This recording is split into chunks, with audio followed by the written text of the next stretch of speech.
Hey, fans of Intrepid, welcome to our Aircraft of the Month live stream.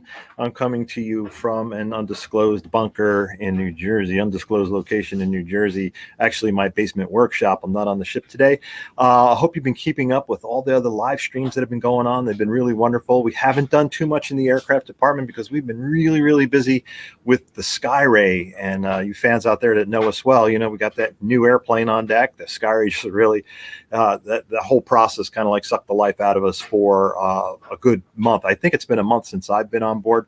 And we've also had we lost some staff members in aircraft restoration. Kate, you remember Kate did the live streams with Peter every Wednesday.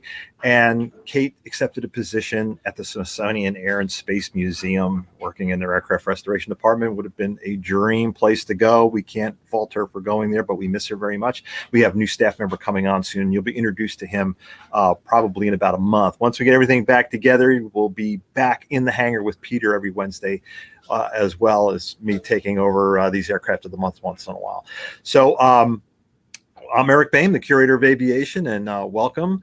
And I really got to stick a fork in this thing sooner or later, but I want to talk about nothing else but our Skyray. And I've been getting a lot of questions about what's next, you know, because all we talked about, and we're still going to talk about for a little while, is how we got it here. The whole process of moving it. Our video team is putting together some really great clips and really some more involved productions showing the whole move from one end to the other. And I think you'll find those on YouTube eventually, coming soon, actually. And they're going to be really fascinating things. Let me get my face off of here, and then we can get started with this. Yeah, so I want to talk about Skyray just a little more. And there's a shot on our pier last week as it was being lifted off the pier. It was previously taken off the barge just a couple of minutes prior to this, and it's on its way to the flight deck.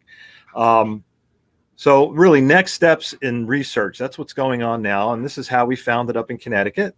And this was the picture that set it all off. And you can go back and forth here, and you can notice the bureau number. The bureau number, the last four digits are on the tail there, 4836. And when I saw this photograph in our collection, showing what appears to be possibly a pilot and a plane captain on the crew entry ladder there, but there's the bureau number right below the ladder, 134836. And this was the whole thing that started this big 2-year odyssey of getting this airplane to come to Intrepid. And it's finally here. So now we have to figure a lot of things out. Now, what I really rely on mostly is photograph evidence. Either documentation's great, but sometimes photographs can just tell you a million things. There was the airplane for the move. There's the barge move, and there's craning aboard. So we'll get back to the historical images. And this one is one of my favorites. And when people look at a picture, sometimes you just see it for what it is and don't see a lot of details. But there's a lot going on here that really has my interest. There's some fun things. You can see a brown shirt in the cockpit there. Now, when we did this in the Air Force, when we towed, I was Air Force, by the way, not Navy. When we towed airplanes, no matter what size it was, from the big C5 Galaxies to the little ones, there was always somebody in the cockpit. We called it riding the brakes. If the tow bar should break, you can stop the airplane from rolling by applying brake pressure.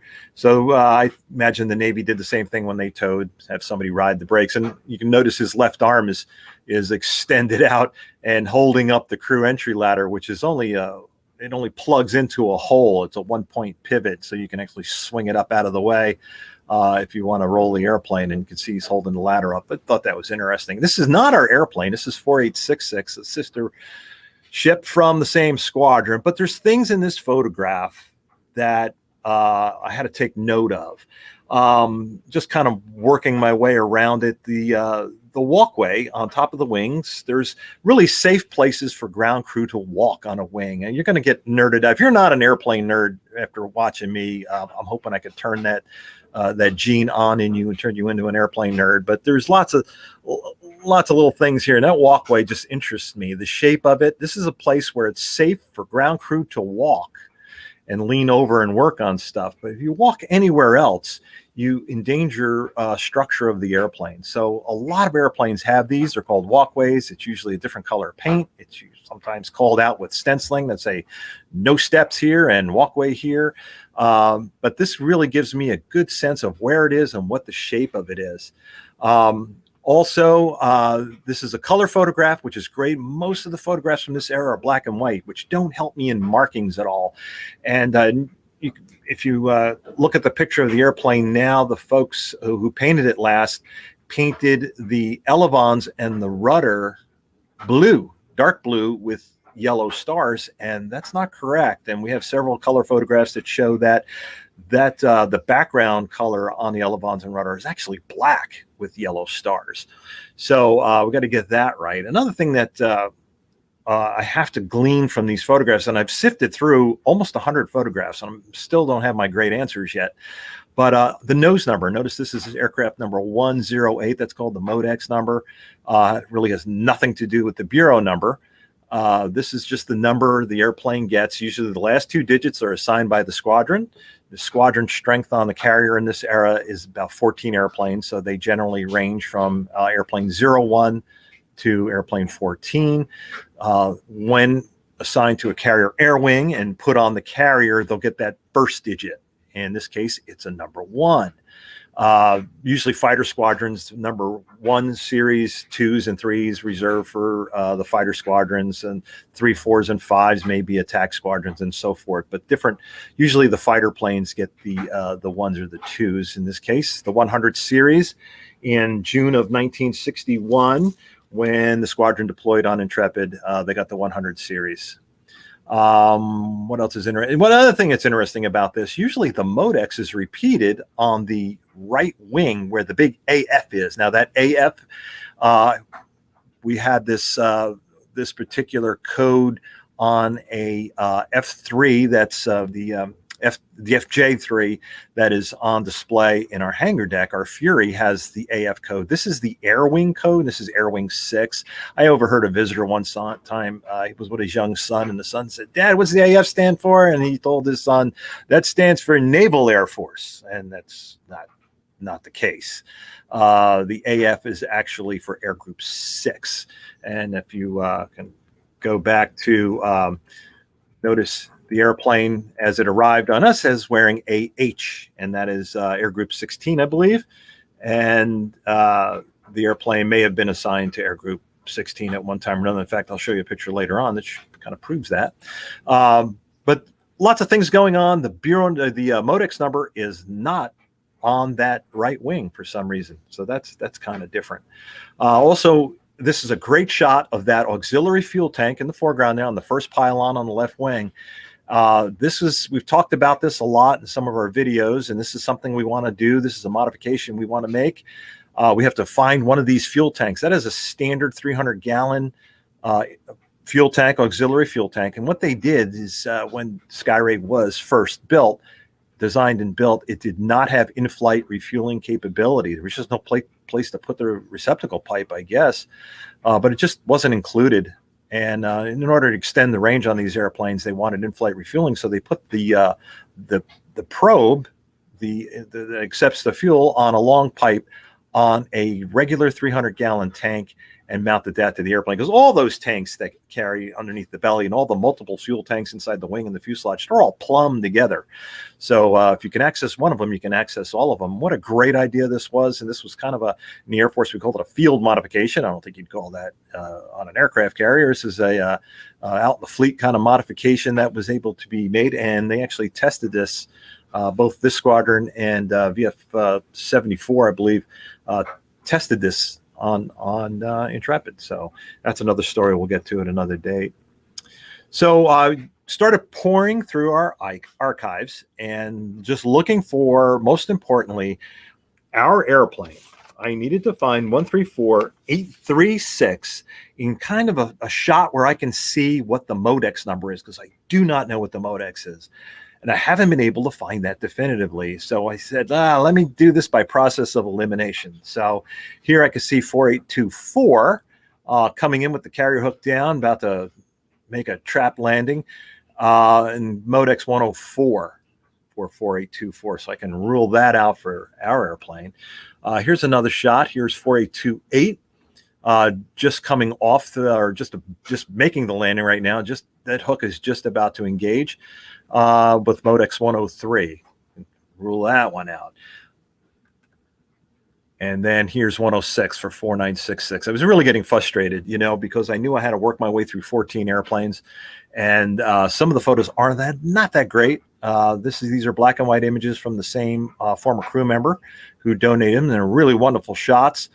Shows a variety of different kinds of fuel tank configurations and paint jobs that were put on the auxiliary fuel tanks as well. There's some differences in the markings here and there. Not great differences, but enough to kind of make you look twice at it. This airplane's interesting because if you look up where the AF is on the tail, it's a little better with the actual photograph, and I can put it under a magnifying glass, but you can see where the AF is.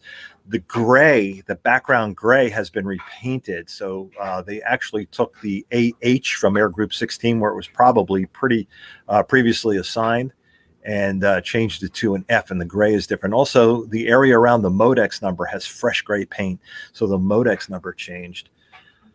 So just little interesting tidbits like that. You really got to be an airplane nerd to appreciate this stuff. And here's another one. I can rule out that one. That's not our airplane, but this is pretty interesting, showing some deck crew guys. You can see all the different color shirts. Everybody had a different job. What I liked about this one's getting ready to launch. The steam is building up. The steam is building up to the point where it's actually starting to leak through the cracks there, and this thing is under pressure and just about ready to go. And notice the pitch trimmers. Those are right at the inboard aft points of the wings. You can see those structures kind of sticking up, pointing up in the air. The pitch trimmers, we'll see some other photographs of those, but for launch, pitch trimmers were always in full up position.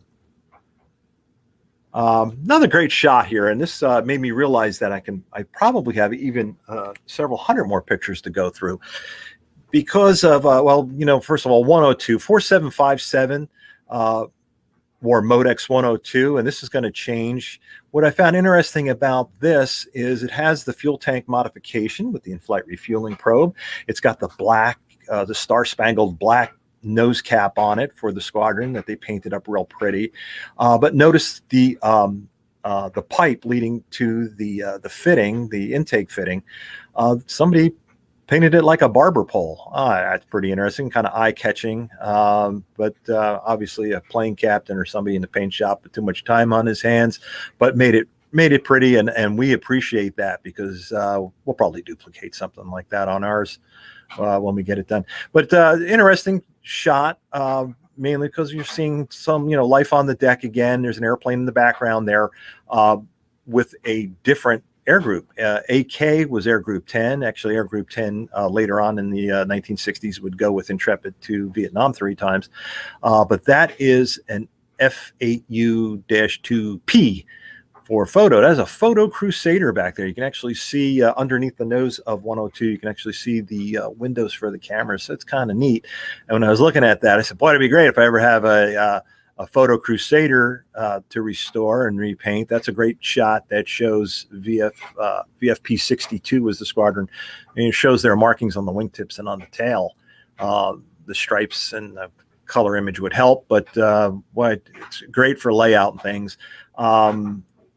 This airplane is probably going to be repainted with an AF. This might be very early in the deployment where airplanes come from different squadrons and serve in different air groups, and then they're put together for a certain cruise. So airplanes come and go out of air groups. That's why the codes change, and that's why the Modex changed too. So you got to really find that, for especially Navy airplanes, you got to find that point in history that you want to talk about. If you find a picture of your airplane and it's not in the right part of history that you want to tell the story about, it doesn't help you too much.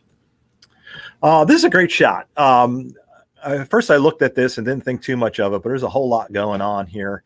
And let me modify it a little bit here and circle a few things. This is actually an airplane. It's obviously on a wave off.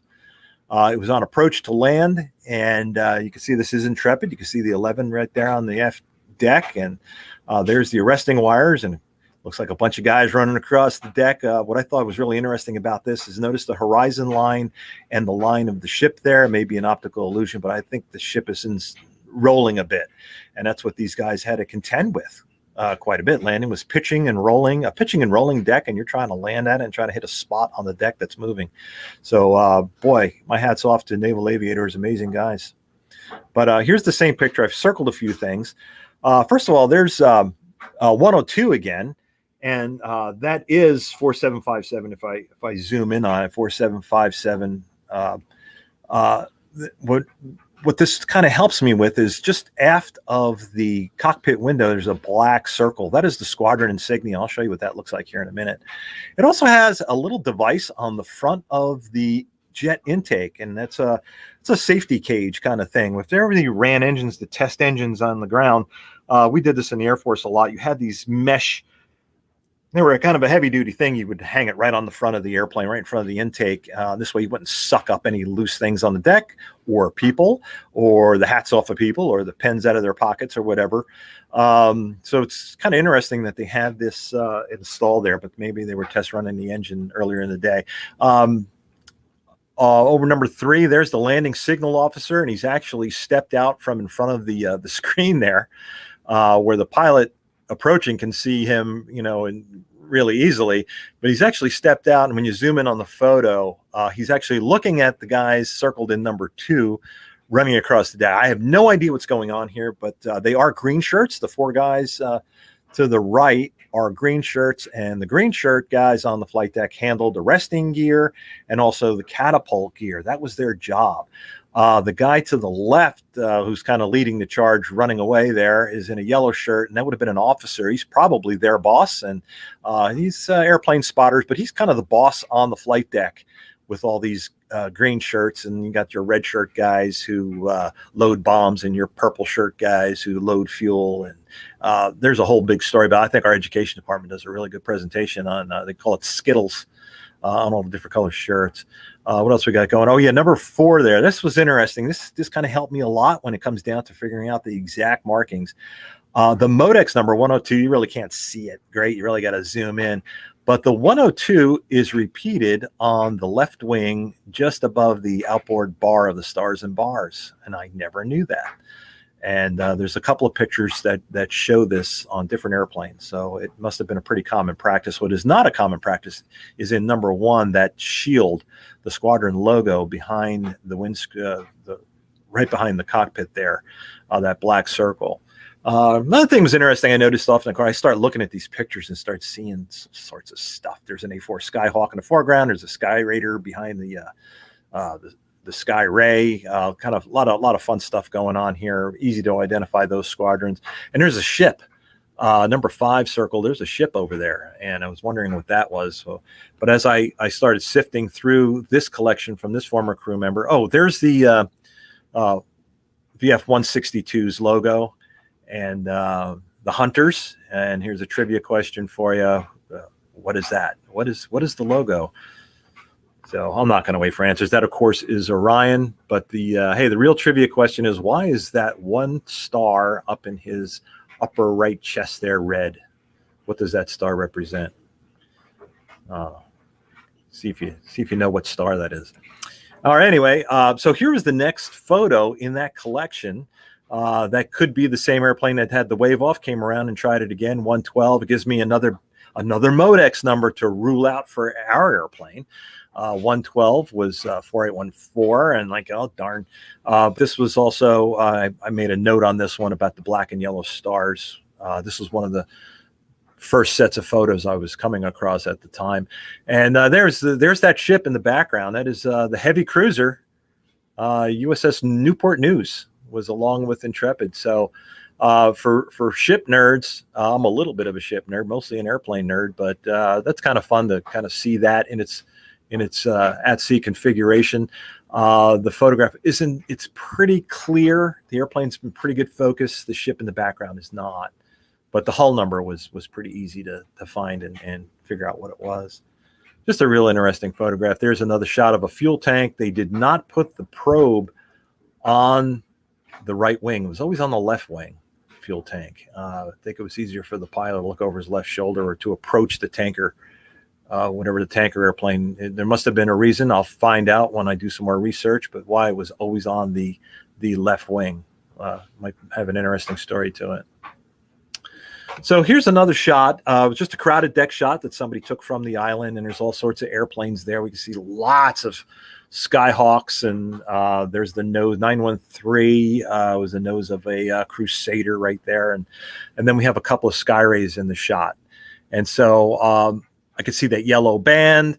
4917 is airplane 0909. So I just ruled out another Modex. So by process of elimination, I'm hoping I can boil down to what the Modex was on our airplane, unless I find the definitive shot.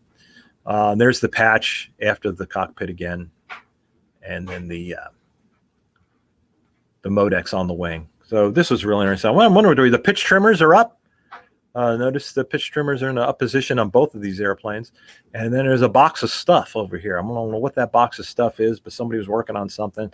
These jury struts that are holding the wings in the folded position, we're going to replicate those for ours. Right now, there's these big, ugly straps, and we don't like big, ugly straps. We want to get that neatened up and look Navy and ship shape. So we're going to replicate these jury struts. Can't find any that really exist anymore.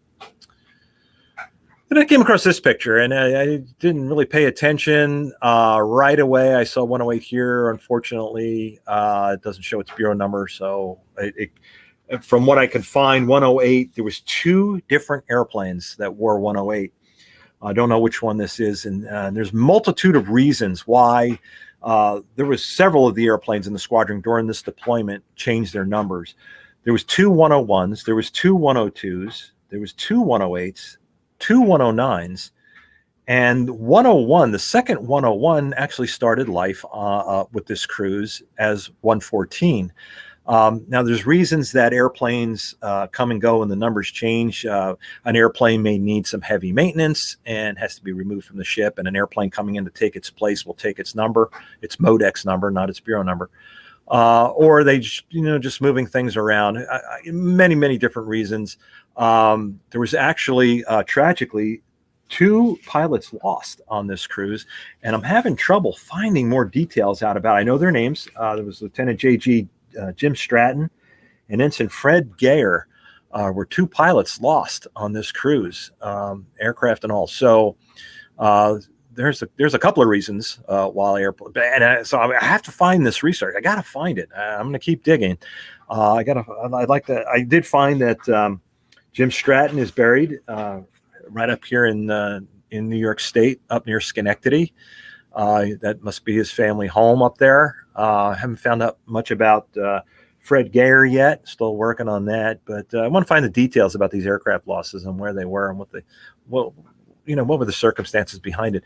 But zooming in on this photo, I didn't notice it at first, but you can see it now. Yeah, the nose is missing off of 4757. 4757 was the first Modex 102 number. Not only is the radome removed, it is crunched. All the sheet metal after where the radome would be is all mangled, and then there's some damage on top of the jet intake above that red chevron where it says danger. That also does not look right. There's something going on there. Don't have any stories. I looked at some deck logs, and I yet to find the reason for this. This may be just an aircraft handling incident where an airplane maybe taxied or was towed into this crunching situation. Other things going on here. The name of the pilot is up there. His name was Lee Kett, I believe he pronounced his name, Kett or Coat, Koett. I haven't been able to find him. I'm not sure if he's still with us or not. Boy, it should be great to find him. He might know the story behind what happened to this poor airplane. Obviously, this was a deck incident that happened in the air. That airplane would probably not have survived the flight. So that's why I'm thinking deck incident. There's a Skyhawk back there. Kind of interesting for me, being an aircraft sheet metal guy, is you could see below the star and bar, there's 2 metal patches in primer paint below the star and bar on that A4 Skyhawk. Don't know the story behind that, but that was a place for high corrosion in that area there on Skyhawks. So there was I always see repairs on Skyhawks in that area. Interesting spot. And then there was this photograph. This photograph is actually the airplane on Intrepid now, 4836. There it is. And Doesn't help me out a whole lot. It's wearing Modex 205 with Air Group AH, which was Air Group 16. This photograph came from a Navy archive site and was dated January 1961. The airplane did not arrive on Intrepid with the squadron for deployment until June of that year. So this is a good 5 months before arriving at Intrepid for the first time.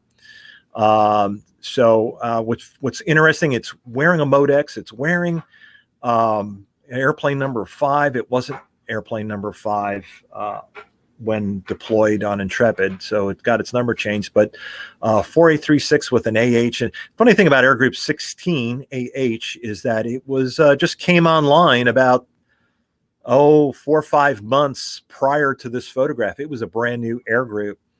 So seeing an airplane in Air Group markings, and that's Naval Air Station Cecil Field down there near Jacksonville, Florida. With a Modex and an Air Group. Air Group 16 did not deploy in 1961 with any carrier groups. Not a major deployment anyway that I could find. And definitely not in 1960. It was a brand new Air Group, so probably still working up. So interesting. I'd like to know this little more of the story of why it was dressed like this. So I want to get the questions. There's a great shot of a pilot coming in, popping his canopy with airplane 104. There are hundreds of photographs going on here in the collection, and I just I got to sift through them all. And like when I was pointing out background airplanes, what I got to start doing, because I go into my archive collection, I did all the Skyray airplanes. Now I got to start looking for Skyhawks from that era, and then looking in the background to see if I can find Skyrays. And that kind of like dawned on me recently. And then this is very time consuming, but a whole lot of fun. I think there's a few questions. Does the Air Force USMC share the same numbering system? No, absolutely not. The Air Force, the Marine Corps, their airplanes are essentially belong to the Navy. The Navy, the Marine Corps' airplanes are Navy airplanes. And throughout history, a lot of airplanes, like our Skyhawk that's on display, served 3 years in the Marine Corps before going back to the Navy and serving in Vietnam. So, but for the Air Force, the serial numbers are done by year. And when January rolls around and they order a certain type of airplane, it starts with 0001. The first digit will be the year that it's ordered. That's how they did it in the Air Force. So it would recycle every year. You'd start from 1 again. The Navy is just sequentially, since World War II, they've been sequentially, like this airplane, our airplane 134 836 is essentially the 134,836th airplane ordered. There's big blocks of airplanes in there that where orders were canceled, especially when World War II ended. But it essentially sequentially numbered, and I want to say the Navy's probably pushing the 170,000 series with the new F-35s coming online. I would have to double check that, but it's just sequentially Air Force based on year. With the extended fuel tank, what was Skyray? Great. Well, with the in-flight refueling tank, of course, fuel consumption varies by how fast you go. You go real fast, you use more fuel, you don't go, you travel faster, but you won't last as long and probably not go as far. But with the in-flight refueling, you lasted until the pilot got hungry, I guess. But you could stay up for a very long time. So that's kind of a loaded question. You really can't put a figure on that. Was each pilot assigned one plane? This is interesting. Just because the pilot's name is on, like that photograph that's showing right now, I think that shows, zoom in on that. I think it's Neil Campbell. His name is on 104. That may not be Neil Campbell sitting in the cockpit. The airplanes, the commander of the squadron usually got number 1. The executive officer number 2, and then in ranking order, down. And usually they would deploy with 14 airplanes and between 16 to 20 pilots. So the junior pilots didn't really get their name on an airplane. But when it came your time to fly, your turn, and you were slated for a mission, you got in the airplane that was ready to go kind of the next. It may not have your name on it. And where that came into being a good point with that one is very famously Tony Nargi, who flew an F-8 during the Vietnam War from Intrepid and shot down a MiG. And I had a nice long talk with Tony, and his personal airplane with his name under the cockpit had his name, and he had his call sign painted on the tail. On the very top of the tail said Stiletto. Really cool. But the day he got his one MiG kill, he was flying in number 103 with somebody else's name on it. So, oh well. So yeah, pilots. If your airplane is not ready to go, you're going to be getting in the next airplane that's good to go. That's about all the time we have for questions. Going back to the little trivia question, that red star in the Hunter, that is Orion. That red star is the red supergiant Betelgeuse. Don't say that 3 times. Anyway, come back, and we're going to be getting back on schedule now more regularly. Now that Skyray is here and Peter's got a new person coming on board, he's got to do a little bit of training, get him up to speed. And then you're going to see Peter in the hangar, especially with Skyray. They're finishing up the Cougar. They've been working on the Cougar. You saw a lot of Cougar live streams. It's almost done. They're putting the final touches on the paint. They're going to roll it out. And then Skyray comes in. And then we're going to see Peter actually get in and start tearing into it, because we've got to find any corrosion issues, find what's anything majorly wrong with it so we can correct it, and then start doing our preservation work. Hey, thanks for watching. There's lots of live streams. We're also doing some stuff with Atlas Obscura. Look it up. Check our website. We're going to be going back into the shuttle in middle of September, I think the 14th. I did an Atlas Obscura in the shuttle last month, and it was well received. We're going to do it again, only this time I'm going to take an astronaut with me. We're going to take him in virtually, but I got an astronaut in mind for this, and he's a whole lot of fun and can explain what astronauts do and what they see a whole lot better than this earthbound person. Also involving Skyray, we're running a little bit of a fun thing. You notice I got all these model airplanes around. Peter and I are going to host a live model building session with Skyray models. He's actually been collecting them, and for a donation you get the model in the mail, and then you get to join us live, and then we're probably going to sip a little wine and build the little models. I just scored this online. This is older than me, and I'm going to be 62. This is an old model kit from the late 1950s in a beautiful pristine box. I found it on eBay, and sacrilegiously, it is a bit of a collector's item, but I don't collect kits. I build them. This is what's coming out of it. It's a Skyray coming out of that box. This is actually a flyable model. It's got a little hook over here, and you shoot it with a rubber band. It's a little heavy. I'm going to probably replicate it in balsa wood someday so I can actually have some successful flying. Anyway, chatted on enough. I am going to let you go. Come back and see us in about 2 weeks. I'm going to do another Aircraft of the Month. If you have any wishes, any questions, go ahead and put them in the chat. We'll see them later. Or if you have any suggestions on what you would like to see for Aircraft of the Month, I have a lot of ideas, but I really want to present what you want to see. So go ahead and let me know. And until then, keep coming back. Look forward to seeing you.